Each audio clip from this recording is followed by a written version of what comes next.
and welcome to a Modern Sales Pros event. I'm super excited to get started, but I love to start things off with a fun little icebreaker as we let folks trickle in. And I love to ask our panelists today what your weekend plans were. And we can start off with, we'll start off with Scott.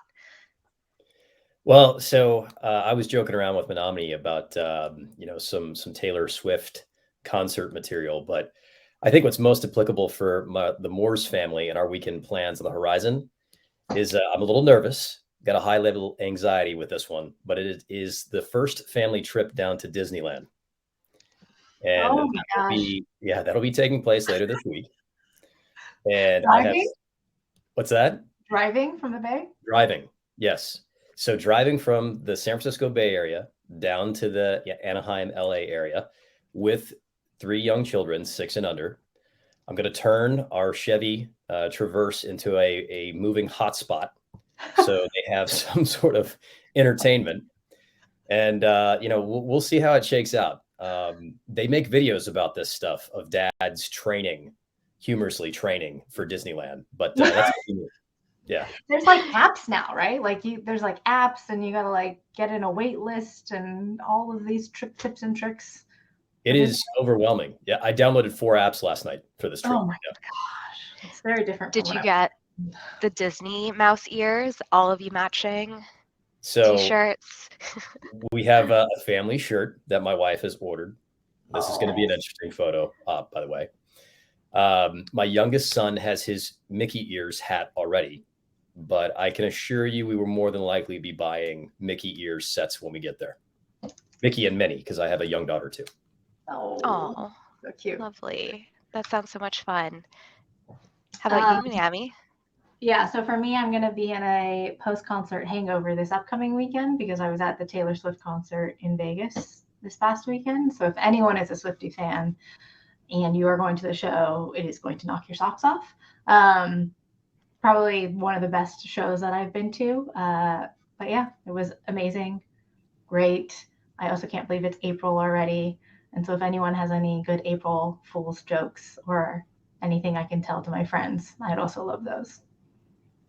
Yes, I cannot believe that we are at the end of March. How time flies. Both of your weekends and upcoming weekends sound amazing. I actually have been recovering from a cold, so apologies if my voice sounds a bit nasally, but I seem to be on the mend and the sun is out here in Vancouver, so things are looking good for me. Awesome. So let's get started. I'm super stoked to jump into this topic, expand and upsell closed deals with product data. But before we begin, I'll say a few words about the team at Modern Sales Pros. Hello, everyone. My name is Angelica, and I'm one of the community event managers at MSP. And for those of you who are not familiar, Modern Sales Pros is the world's largest and highest quality community for those in sales management, sales leadership, sales and revenue operations, and enablement, aka our Modern Sales Pros. Our mission is to create an environment for our members to answer questions they struggle to solve on their own and help them to see around corners they might not know about. We do this through live sessions like the one you're at today. We also have an online robust forum and our quarterly summits, which I'll talk about on the next slide. And we're starting to get back into in-person events. So if you're in New York or San Francisco, stay tuned. We have an event coming up on April 6th. So if you're not already a part of the MSP gang, you'll be invited to join after the event. Now, speaking of our summit, we have one coming up next month, April 18th to the 20th. It's join us for Supercharge Revenue Excellence Summit. There's going to be about 20 events, 5,000 modern sales pros in attendance, and about 65 high caliber speakers. You'll hear from sales leaders at SalesLoft, Outreach, Gainsight, Stage 2 Capital, plus so much more. You see them on the slide here in their little NASCAR little suit. So don't miss out and sign up today. I'm going to drop the link to register. It's for free and you won't miss an amazing event. And our event today wouldn't be made possible without our sponsor, Endgame. Endgame is the product-led sales platform that helps increase rep productivity by using product signals and machine learning to focus sales teams on accounts with the best revenue potential. Unlike traditional go-to-market approaches, Endgame uses product data to uncover your best customers. Highly recommend Endgame today to increase pipeline, maximize ASP, and close deal faster. going to drop them in the chat. Definitely check them out. They're doing amazing things. And housekeeping notes, just to note, this event is being recorded, so if you have a colleague or friend that couldn't make it, don't worry. The event and the key takeaways, along with the recording, will be made available on the MSP website. And enough about me and MSP. I'm going to actually pass it off to Miami to introduce our panelists today. Brian is having some technical difficulties, but he'll be hopefully joining us shortly soon. But I'm going to pass it off to you, and then I'm going to come back for wrap-up. Cool. So Miami, take it away. Hey all, I'm Minami. I lead growth at Endgame. Just as Angelica said, we're a product-led sales tool, help focusing on B2B sales teams, make them more productive, and how we can use product data to do so. Past lives, I've led growth for companies like PagerDuty and at Google. So I've always lived in an interesting world in between sales, owning a revenue number, and then growth, which is how do you do that, drive revenue from a self-serve perspective. And so really excited to talk through all the different ways that you can use product data to drive revenue. In today's call, really focusing on expansion, but also even more excited to be joined by Scott today. So Scott, you want to do an introduction? Thanks, Manami. Definitely. So I am Scott Moores. I'm the VP and head of global revenue operations for a company called Fidel API, HQ'd out of London. I've been here for about a year now.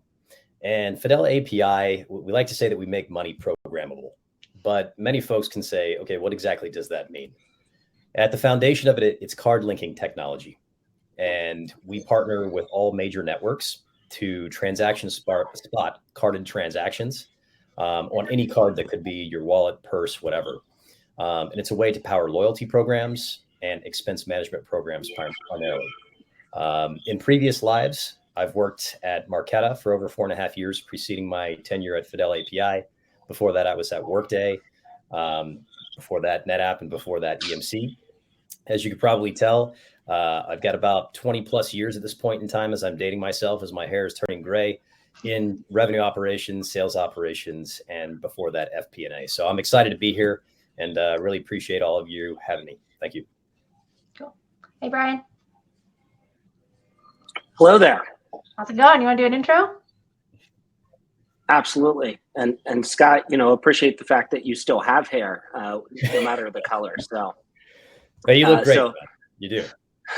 Well, thank you for having me. And so Brian Lawrence, and I'm actually in my final week of transitioning out of AirSlate, where I've been for the past 3.5 years, had a fantastic run there, but also learned the dangers of as you transition calendars. And so apologies for being a bit late, but I spent 3.5 years at AirSlate, which is the leader in document workflow and e-signature. And so had a great run there. And prior to that, I spent 5 years at HelloSign, which when I joined, I was first sales employee and helped grow that business from around $1 million in ARR to 30 million at the time when we sold it to Dropbox. And so super excited to be joining today and talking about our topic at hand. So thank you for having me. Cool. All right, so we will go ahead and get into it. So today we're talking about expansion and expansion strategy and how to use product data to unlock that. But before we go too deep, I think it's important to just lay the groundwork and take a look at the world that we're existing in today.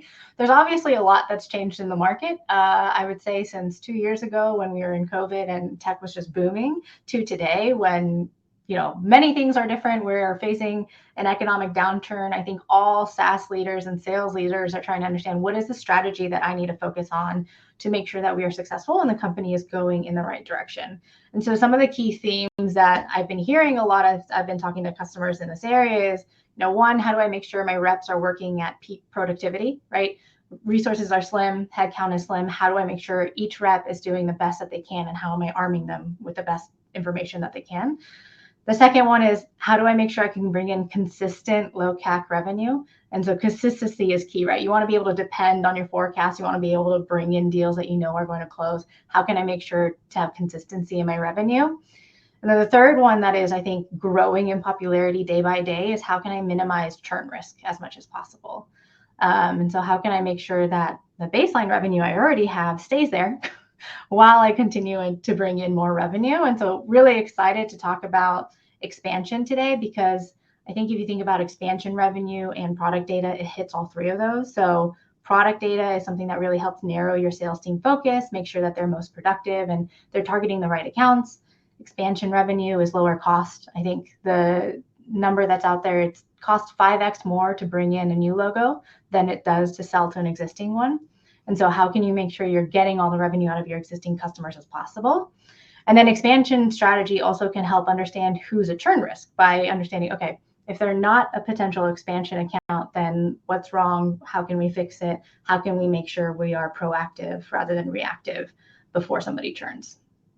Are there any other pieces, Scott and Brian, from your eyes as you look at the market that kind of paint the picture for today's conversation? I think that's a really ambitious agenda to begin with. So I think you got us covered. Yeah, I think you hit the nail on the head, Manami. It really is, what are your existing customers finding value in? And at the end of the day, happy customers equal, lower churn, which subsequently leads to revenue top line growth. And that's really the name of the game. As we are entering these adversarial macroeconomic conditions, I think that's more so the name of the game that it's ever been. Yeah, totally. And I think just to narrow focus for today, we're just going to be focusing on expansion strategy, because I think that's the proactive motion that you can arm your sales team with to make sure that, one, you're selling based on value that your customers are already experiencing, and two, you can help focus the team on productive, positive revenue. I think churn is a little bit harder to fight. It's reactive. And so focusing on expansion strategy and understanding that really helps build a forward momentum for your sales team, which is positive. And so I think the main goal of today, would love if you walked away understanding, one, what's the right expansion strategy for me? It's dependent on your pricing structure. And so we'll go through the different types of expansion to help understand which one might be right for you. And then two, how can you use product data to uncover that? And then the third piece is there's a lot of enablement with sales teams as you bring in new plays. So what are the key pieces of enablement that you need to think about if you're launching something like this? So that's the goal. All right. Expansion strategy. There's 4 types. There's seat expansion, there's consumption, there's plan upsell and cross sell. We'll go through each of these. And it's all based on your pricing structure. And so I think we'll start with seat expansion and go through them. And then each of us, as we talk about past experience that we've had at different companies, we can talk through examples of how we've used that kind of expansion strategy to drive revenue. And then if you guys have questions, throw them in the chat or throw them in the Q&A. We'll bring them in as we go. Keep it pretty casual. Cool. All right. So let's start with seat expansion. Seat expansion is very simply, I have a pricing structure where we price based per seat. So $10 per user per month, whatever it might be. We can drive revenue by having people add more seats to our product. I think this is probably the most common type of pricing structure we see today. I think that's what software was truly built around. And so it's going to be something that most companies can utilize. I think best case scenario, the way that you're using seat expansion is understanding, great, this company already has bought 10 seats. There's probably 50 more seats I can sell to in this account. How do I go after them? Best ways that I've seen this done in the past are 2 motions. When I was at PagerDuty, we were a seat-based company. We also had different plans and add-ons, but the main revenue was coming from seat-based. And so there are 2 plays that the sales team did there to enable seat expansion. The first one was understanding, was there organic growth already happening? So was the team already using PagerDuty, already organically growing? And if they saw that happening, then they can go to the leader or the admin of the account and say, hey, you're already adding users. Let's bring you in on an annual contract, give you a discount, and then lock in a set amount of seats. And so annual contract move, locking in a set of seats, bringing in an expansion bump that's known. The second one is also looking at organic seat expansion. So seeing what teams were already using it and doing a top-down sell. And so that's going after the entire company. And so domain consolidation is a word that's used to explain this, but going after the CTO or the tech leader that is the buyer and saying, hey, you have all these people already using it. What does it take to bring this in across your entire organization? And that's also, bringing in an annual contract at a much higher value, but expanding across seats. Does that make sense? I know it does to me. Brian, Scott, have you guys had seat expansion in past lives? Have you guys used that, seen it used in a good way? Absolutely. And I think, even kind of taking a step back, just to touch on the environment we're in, because I think no matter which strategy you employ, just having a recognition of, March of 2020, the world came to a stop. And then in April of 2020, tech came roaring back. And if anything, we went through a couple of years of irrational exuberance where it wasn't easy, but man, it was kind of like we were headed downhill, and so everything accelerated, and the highs were even higher.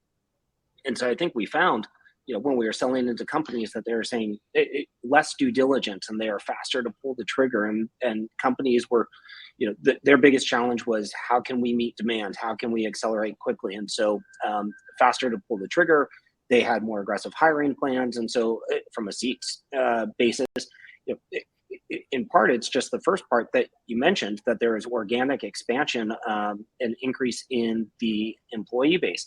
And so I think now what we're seeing is that companies, the ones that are going to be most successful, are just returning to the basics of making sure, not just talking about here's the model, but actually making sure we understand what is the company, our customer, what are their business drivers? What are their objectives? What are they facing right now?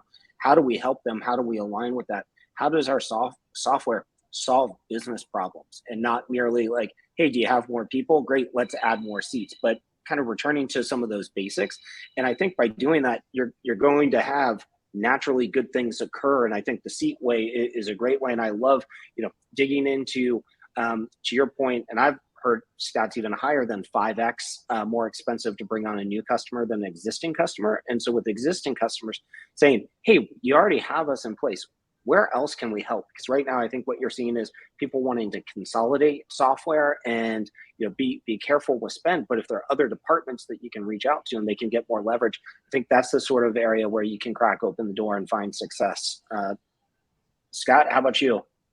Yeah, I'm going to keep pulling on that thread to Brian's point. Pain generally equals opportunity. And what I mean by that is, we all know, like we previously discussed, we want happy customers that find value in the solution that we're providing, the service that we're providing. But if there are other pain points that we can resolve for them, that will increase that value proposition. And I'll give you one example. We used a pricing methodology when I was at Workday based on the number of employees in any given company. And that's all fine and dandy when you're seeing exponential growth of human resources. But when you enter some adversarial macroeconomic conditions that limit that top line growth, you have to find other ways to diagnose those pain points that then allow you to cross-sell into other areas of the business. Another great example of that, Salesforce.com. I think it's, obviously the most predominant cloud SaaS CRM on the face of the planet that I believe most of us are using, but they also are user-based. But now they have a multitude of SKUs that they can sell. So if you have redundancies in your go-to-market tech stack, that maybe Salesforce can consolidate, keep your users the same, but then eliminate some of the tools that you're not using, and you get further discount in your relationship and partnership with Salesforce. Now you're not only saving money, but you're also increasing the amount of money that Salesforce is getting from your organization. If you leverage that same play, it could be applicable in any of our organizations, leveraging that type of pricing methodology. Yeah. I think that's a really good point. I think the bleeding line through all of these is going to be, how do you understand the value that your customers are getting? And while the output may be a seat deal, like you might just be getting more seats, or you might be cross-selling a new product, like what is the value that your customer is getting out of your product, and what is the right motion to make sure that you are giving them the best product for them? Jen asked in the chat, curious, how often are you changing buyer personas with this, or do you? I think my initial take would be, usually you're not going to be changing too many buyer personas. Usually the product, like the person who's going to buy your product, will most likely be the same within the company that you're focusing on. How you approach them may be a little bit different, right? The messaging that you're using, how you're going after them may be different, or it may be the same buyer persona in a different team. But Scott, Brian, don't know if there's anything you want to add to that. Yeah, I mean, I'll lead off on this one, Brian, but to Jen's point, the buyer persona, if our sales folks are their key point of contact is the VP of finance, who has been determined as the one that's making the decision, you have to understand the approach that you're leveraging there. It's going to be probably a little bit more numerical discount based than it is something that's, more so on the tech side of the equation. If you had the CTO in the mix, you want to make sure that you're focusing in on functionality, a killer demo, et cetera, but really feeling out the person that you're working with and determining, what's important to them. What do they really care about that's going to help further that sales cycle? Brian, what are you thinking? Yeah, no, I think that's a great point. And, I do think that buyer personas continue to evolve. And I loved, Scott, your example of Salesforce. And so if you think about Salesforce started selling to managers and VPs of sales.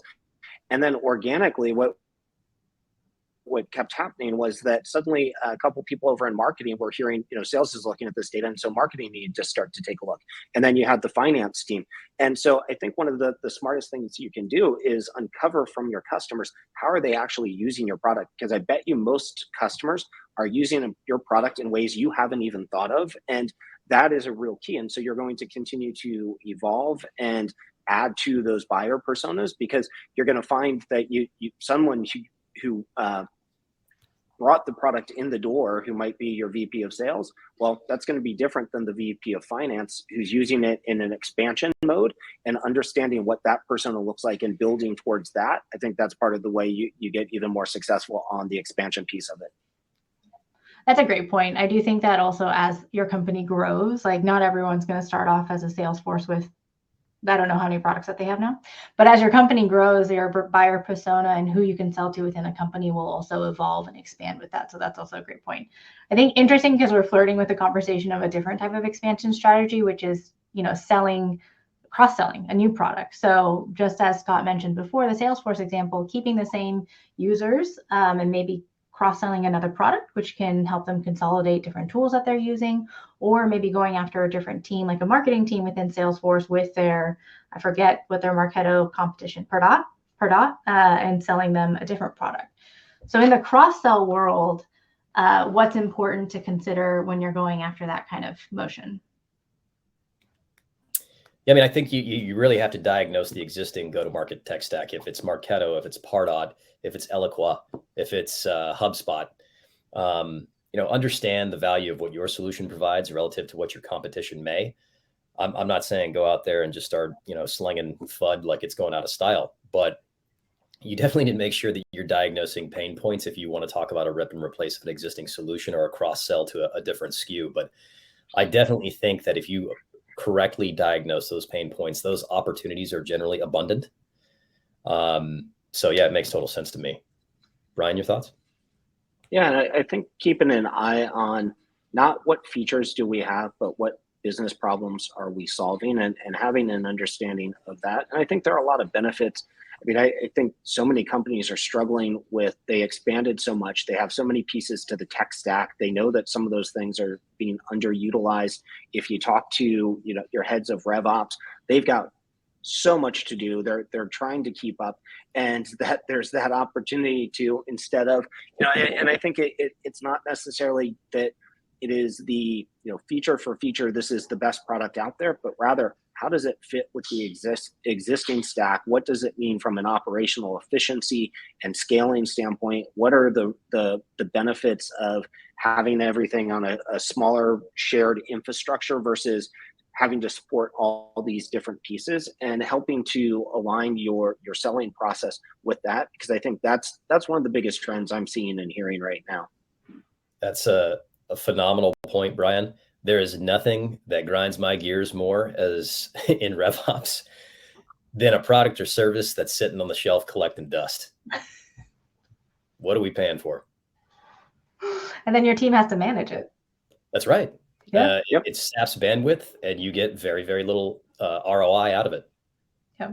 I also do think that in the realm of like operational efficiency, teams, like cross-org teams, have to work closer than ever these days. Like as SaaS evolves and how we sell evolves, like marketing, sales, product, all are working together in terms of building a great customer journey. So the more that your product can speak to this, like bringing teams together, operational efficiency, it's really great value for your end user in terms of having all of these values in one tool, I'd say. 100%. Okay. And I, yeah. I was just going to say, I think to Scott's point, I do think one thing that is incredibly important for salespeople to understand is that history behind, someone in Scott's position might have advocated for, hey, let's buy this other tool. And it is possibly sitting there not being used. And I think that, how you approach that, how you handle that before you go charging in, but to understand that landscape a little bit, because you want this to be not finger pointing, not that was a horrible decision, but instead, hey, here's an opportunity for us to evolve and end up with a better situation than we had before. But I do think it is one where sales reps would tread carefully, have some understanding, do that deep discovery, understand how a company got to the point that they're in today versus just, oh no, you're on the wrong stack. You should be doing this instead, because that can have some blowback and you might walk into a minefield that you didn't know was there. Scott, I imagine you've seen some things like that in your career. 100%. Yeah, we're absolutely speaking the same language. What would you say are the best opportunities for sales to uncover that like qualitative feedback, right? Like getting to understand your customers better, understanding like the history and the map of the account. Is it during just check-ins? Is it within your champion? Like, how do you guys recommend uncovering that kind of data? I mean, you could do this a multitude of ways, but it's really being a trusted advisor to your customer. Having those periodic checkpoints, whether it's just weekly catch-ups or if it's full-blown quarterly business reviews. The tools that we work best with in our tech stack are the ones where we're working hand in hand with the CSMs to Brian's point, making sure that our account executives are enabled in the field by that tool. And if our AEs aren't using it because they don't see the value, then to my point earlier, why are we paying for it? Right? We're clearly not seeing the value that we were originally sold. And you could take that, internally as well. How are we meeting our customer expectations? With Fidel API, if we're seeing low user adoption, low card enrollment with the card linking technologies that we offer, we need to lean in with our customers and say, hey, how can we help increase these adoption levels? Because with the usage-based model, which I believe we'll touch on momentarily, we only make money if our customers are making money through their customers utilizing their service. Yep. And to build on part of what Scott said, one of the things that we found at AirSlate, two really key pieces to this are, one, being multi-threaded and having ongoing conversations and not just relying on one person's view of this, but the more we can get in there and understand different aspects of the business and hear from different people and have an understanding with them. And then two is to bring value to your conversations instead of the infamous, just circling back, just checking in, how's everything going? Instead, being able to share, hey, here, I was talking to another customer who's pretty similar to you, and here's a challenge they're facing. Is that something you're seeing as well? Because I got a couple ideas for you, or is that worth digging deeper into? I think that brings so much more, and it will open much richer conversations where you're going to find out a lot when you're able to bring insights to the conversation versus just a mere, hey, let's check in and see, is everything going well? Yep, great. Okay, we'll talk to you next quarter.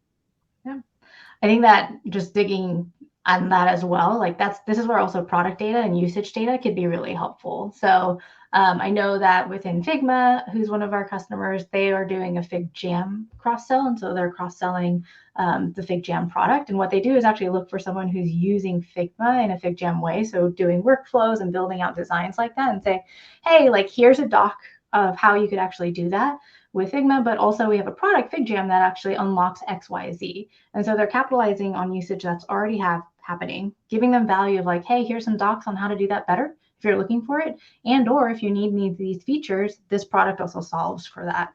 And so capitalizing on what's already happening, bringing value, and then cross-selling from there. So, yeah. Okay, so we've covered seat expansion, just bringing in more people into your product. We've covered cross-selling new products. Let's talk about consumption. So this is, I would say, a newer, more modern, like very popular pricing strategy that's happening in the SaaS market now. Scott, do you want to take the lead on just talking through consumption? Because I know you've lived it. And then Brian, I think you did it as well at AirSlate. Yeah, so FinTech is dominated by usage-based pricing models and consumption-based pricing models. And it's as much as putting together a multi-tiered pricing model that rewards scalability towards increasing volume and getting more transactional volume on the platform if it's per my Marqeta days, or a higher number of cards enrolled on our platform at Fidel API, or a higher number of carded transactions coming through the enrolled cards that we have on our platform. So you really want to make sure that your customers are seeing the value in what it is that we're providing, but providing them that carrot, that reward, that it incents them to increase the number of cards that we have on file, the number of transactions, or in any usage-based pricing model, the more you get, the higher the discount you get as well. Very similar model with cloud SaaS with the number of users, but just a little bit more so based on how it is that you're actually using the platform.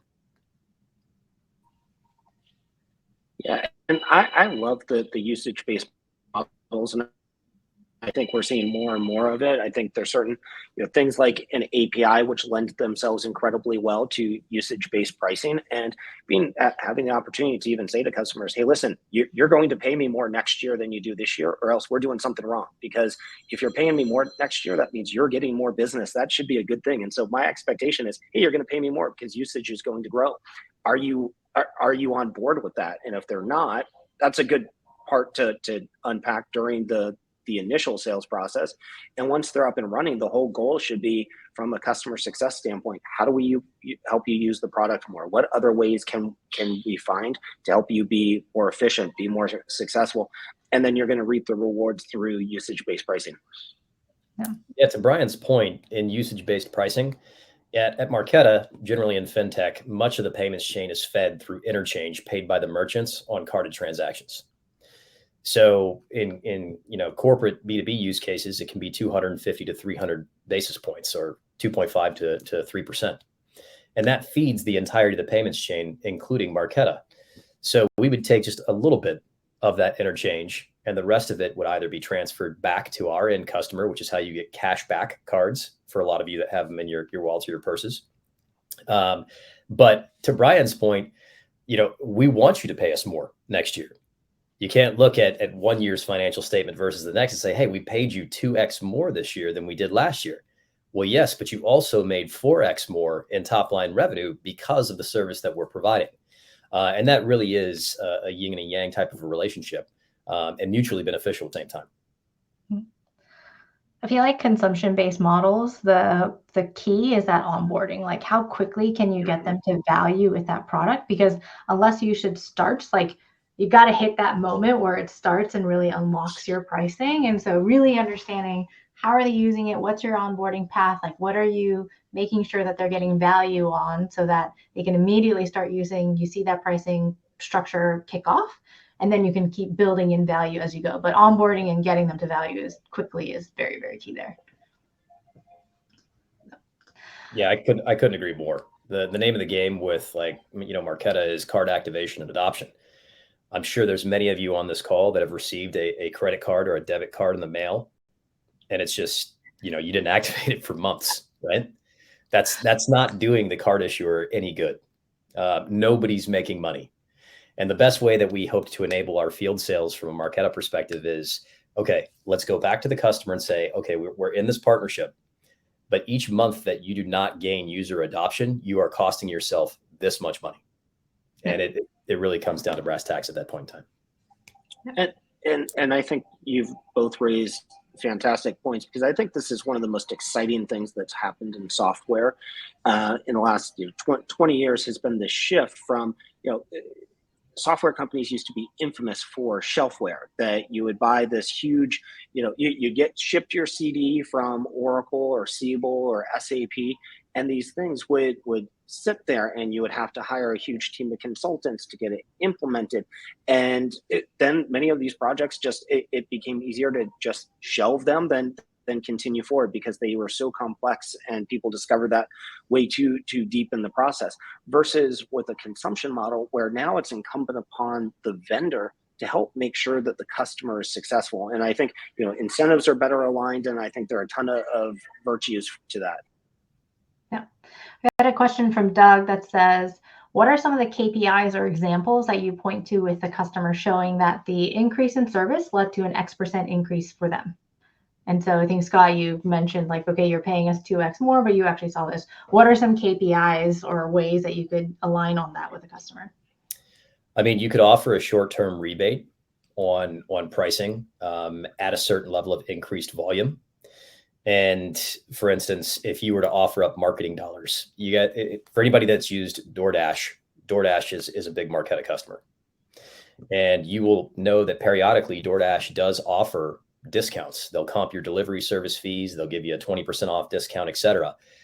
There's, to Doug's question, there is a very clear correlation between those types of promotions and increasing customer activity.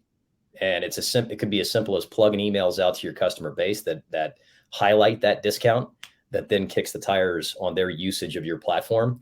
And that becomes definitely a point to be reviewed at quarterly business reviews or just weekly touch points.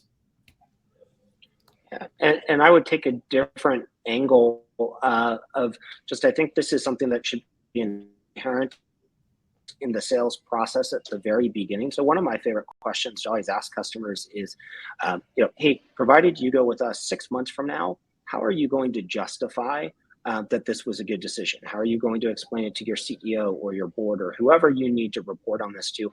What is your metric for success? And so we use, I've always been a proponent of the MEDIC sales methodology, and there are lots of good ones out there, but I think the key part is having a metric that you tie success to. So how is this going to help your customer either make more money or save money? Because at the end of the day, those are the two things that actually move the needle, and making sure that you have an understanding of that, and having that.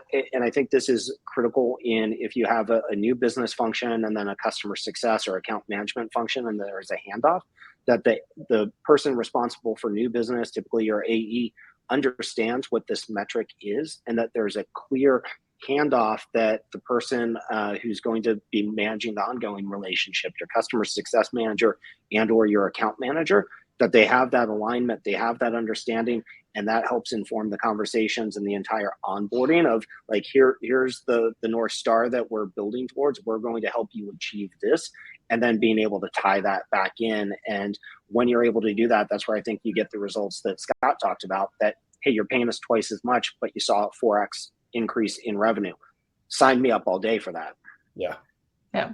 I think just to add on, like I see vendors that own this on vendors to actually provide that data as well, like the ROI, and track that for their customers. So they are serving this data back, because the last thing, I don't know, Scott, I'm speaking for you, but like an ops person who's managing all these tools wants to do is go in and be like, okay, what is the value we got out of this product? Like the sales is using, but like, what's the value we got out of this product? The onus is on the vendor to really ship that data back to them, to the customers, and say, hey, like, look what we're saying. Like, are you seeing this too? It's a great conversation to have. At Endgame, we help drive pipeline across the sales process. And so we have 3 KPIs that we tie to with every customer. It's how many more opportunities did you get by using product data? How much faster did the deal close? And then did your ASP increase? And so we actually track that for our customers. And we set at the very beginning of the sales process, say, every QBR will cover this with you, with your team. And we'll get better and better at understanding, like, what are you saying? What's most valuable to you? Do you want better ASP? Do you want faster close rate? And make sure that we're aligned on like the broader business strategy and goal for that team. And so I think it's definitely unique to your product, but something uncovered early in the sales process that you're continuing to work through as you close them, and then continue to track and share that value back to the customer as they continue to grow with you. Manami, I think that's such a great point, because Scott's a busy guy, so he doesn't need more things that he has to chase down. We need to make this easy for him. So, yeah. Scott, over to you. Yeah, I was going to say that's a great point, Manami. At the end of the day, it really comes down to value, right? And understanding the value that's being extracted from customers utilizing your service, your platform, et cetera. If you don't understand that, how can you have a conversation with them that's a meaty conversation in a QBR? They want to feel like you understand, how it is that they're using things and what pain points that they have in front of them in their day-to-day business activities. And if you can prove that more so often than not, it will lead to furthering that partnership, and subsequently furthering that partnership leads to additional revenue. Yeah, definitely. All right, keeping an eye on time. We are coming to the latter end of the call, so we have one more expansion strategy that we want to cover. We've done seat expansion, we've done cross-sell new products, we've done consumption-based, and the last one is plan upsell. So between, if you look at any pricing page, more often than not, there's going to be like 3 columns, if not more columns. So there's 3 different plans. Usually this is feature-based or consumption-based, but ways to grow in terms of pricing with a customer. I've seen plan upsell be something it has to be truly value-based, as with any of these, but the reason you build different pricing tiers is assuming that your product usage has different features, and the more expensive ones are in the more expensive plans. And so understanding the value within each of these plans, who it is most important to, and like what are the right usage flags that you should be looking for, or signals you should be looking for that say, hey, they might need a feature that's in a different plan. How can you sell that value? I think is critical. Anything that you've guys seen work in past lives in terms of plan upsell? One of the things I love is to see it. I think it can be a great way to get someone to ease into your product. And so you might start, let's get you up and running. Let's prove success. Let's make sure that it's working for you. And so it lowers the risk for them. And a lot of times you can pre-negotiate. And at this point, here are the milestones, and provided X, Y, and Z have happened, we'll go ahead and we'll move you to this next plan. And so I think that's one thing that I've seen, is that it can lower the cost of entry, and more that in SaaS, that people, if you're going to truly embrace a land and expand, that can be a good way to do it. Scott, how about you? Yeah, I think staying in close contact with the customer, understanding as we mentioned earlier, the value that they're extracting from our product and service. Let's be honest, nobody likes an upsell when you don't feel like you're getting max value for what you're already paying for, right? So if you stay in close contact with your customers, you make sure that they're feeling like they're getting max value from the baseline solution that you sold them. It's going to make it that much easier to upsell additional SKUs to them, whether that leads to additional usage-based pricing, discounts, et cetera. But really, I mean, you talk about a Jerry Maguire moment, showing them the money of what it is that they're getting for what it is that you're asking from your customer. If you enroll your audience and subsequently your customer base in that type of a facet, I think it leads to additional engagement from the folks in which you're seeking it. Yeah, definitely. And I think one of the parts that's critical, we spent most of our time here talking about sales and customer success, talking with the customer, but the part that has to happen on the back end is that sales and customer success are communicating with product to have that complete loop of here's what we're hearing in the marketplace, because there can be instances where product is building things, hopefully they're listening to the voice of the customer, but sales and customer success are also often the proxy for that it is their job to help communicate. Here's what we're seeing in the marketplace. Here's what we're hearing.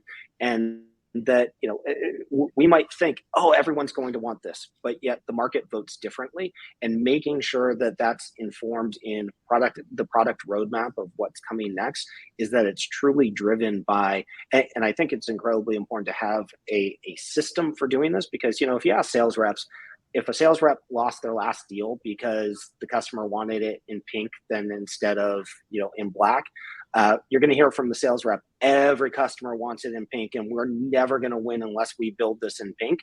And that may not serve you well in the long term, because that was one isolated example. But instead, when you have a weighting system, that when you're able to truly communicate with product and attribute things to revenue, number of deals, and have a weighting system that is able to help you analyze those things and inform those decisions, I think that's a huge piece of this being successful, is making sure you have that feedback loop with your product and engineering team. Yeah, I couldn't agree more. Yeah, 100%. I think so. We've talked through now the 4 different types of expansion motions that you can see: seat-based, consumption, cross-product sell, plan upsell. We've touched a little bit within those of, what are things that you can look for, what are the value drivers that you can have, and also like what's the full cycle feedback loop you should have internally to make sure that like all of this is moving in the same direction for sales, customer success, and product. I think before you kick off anything like this, especially with a sales team, enablement is key. So let's maybe close out on, if you're thinking of launching a new play, an expansion motion, or something with your sales team, what are the key pieces of enablement that are important to make sure you have prepped so that the sales team know what they're doing, that they can work most productively, and that they can bring in the revenue that you hope to see with this kind of motion? I love revenue enablement. I will openly admit that I probably have a biased view, but it doesn't make any sense to hire the right people and you put them through this rigorous interview process. We used to joke around at one of my previous companies that we're going to have you interview with the entire company before we actually extend an offer. But you go through this rigorous interview process. Don't you want to invest in these folks so they can be the best that they can be and understand all aspects of our value pitch and proposition so our customers can understand that better as well, and our prospects that we hope to make customers? You'll see Jen Glabicki here in the chat thread. She's our head of revenue enablement at Fidel API, and she's masterful at her trade. And she has been one hell of a resource when it comes down to furthering folks' understanding and internal education of what it is that we do well for our customers at Fidel API. I just think that you have to make sure that these folks, they have the appropriate tools to be as effective as you possibly can.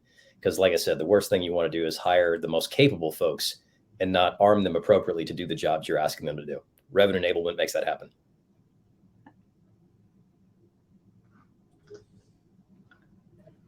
Yeah, and at AirSlate, I was so lucky to have had Katie Chatterton come on and join the team because, I would always be the one who would say, yeah, a new play, that sounds great. Let's go ahead and do it. And to actually have someone, in my case, it was Katie who'd be like, yeah, that sounds wonderful, but how are we actually going to do that? What are the nuts and bolts? Let's go through this.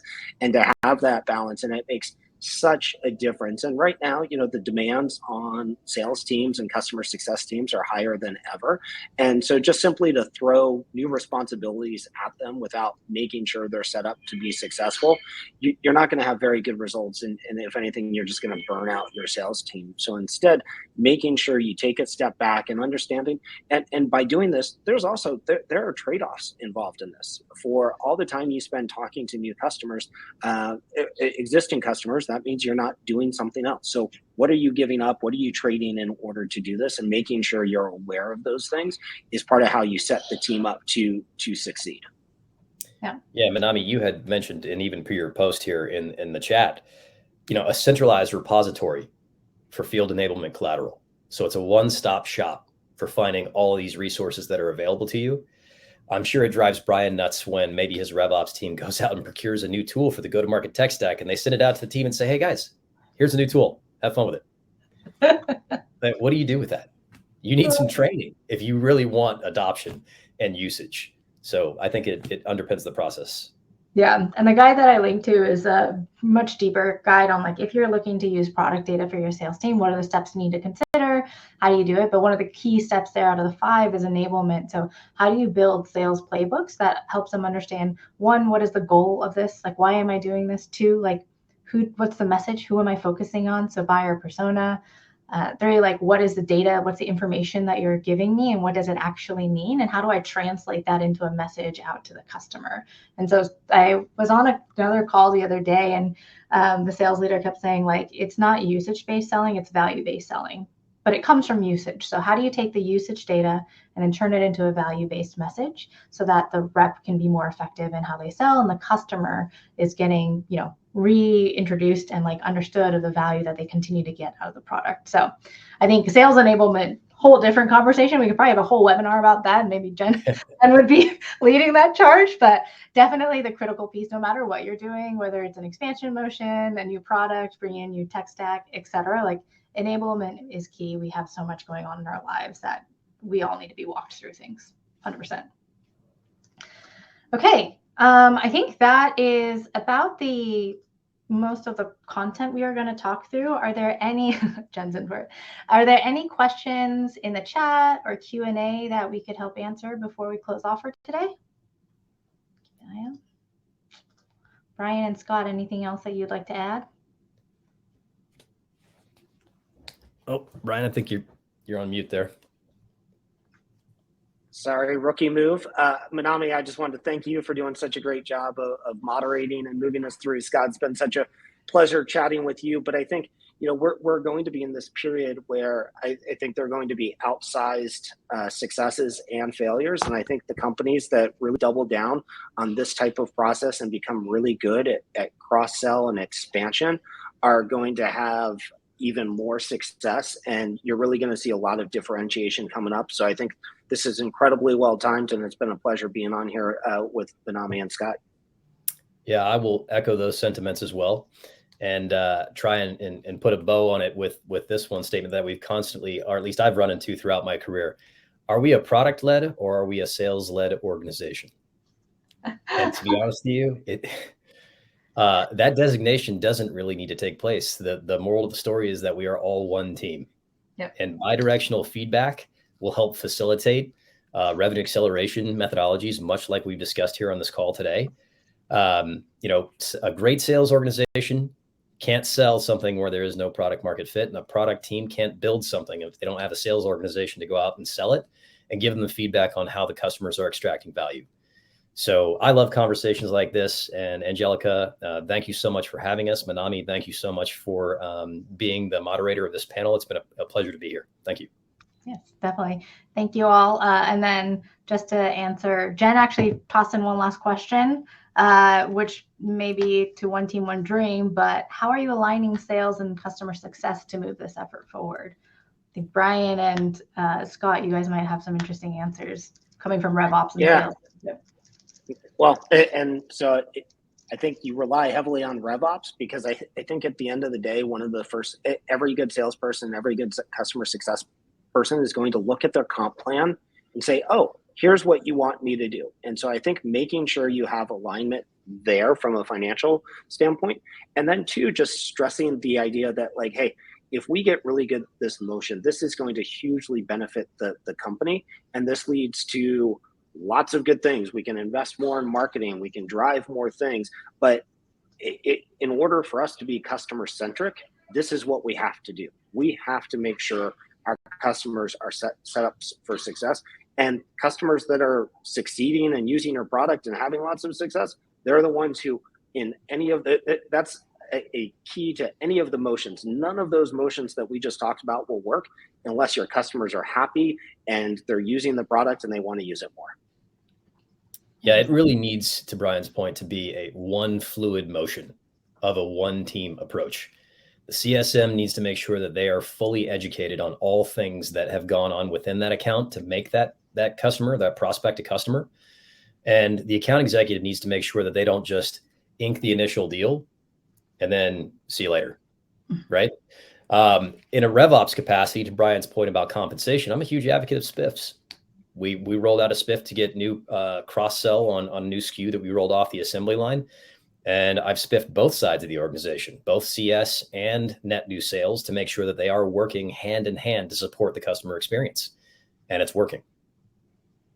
Yeah, definitely. I think financial plan is most important. Spiffs can really help drive that. And there's actually one last blog that we did with Jonathan at Retool about a 3-tier comp model. So I'll throw that in the chat of how they do it to make sure that they're driving the best productivity. But cool, awesome.